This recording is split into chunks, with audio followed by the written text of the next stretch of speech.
let's unpack a few things, both that you said and that are kind of from your all's public presence. TRL, Sure. just define TRL for folks that are less familiar with this fun NASA scale. Yeah.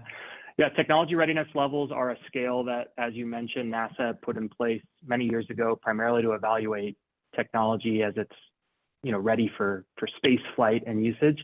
And they've been adopted more readily across the technology development space, by lots of firms. I'm sure there are a lot of, venture capital firms, government entities, accelerators that all use kind of TRL scales. And they just think about, TRL 1 is, very early IP. TRL 3 might be that you've proven how to do this at lab scale or bench scale. TRL 5, 6, you're starting to say, hey, I have a pilot with real world operating data.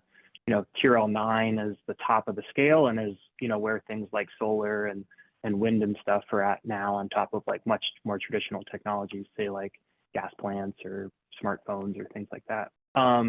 Mark 1 and Mark 1 is not kind of necessarily leading here, but Mark 1 takes a slightly more sophisticated view here.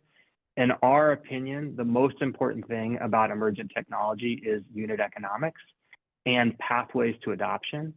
And so if you're familiar with some of the work that, say, Vanessa Chan and the Jigar Shah and the DOE and the OTT has been doing around adoption readiness levels, Mark 1 is very much a believer and a subscriber to, you need to look at these adoption readiness levels. You need to look at the permitting pathways and the regulatory environment and the community environment and the supply chains, and not just does the tech work.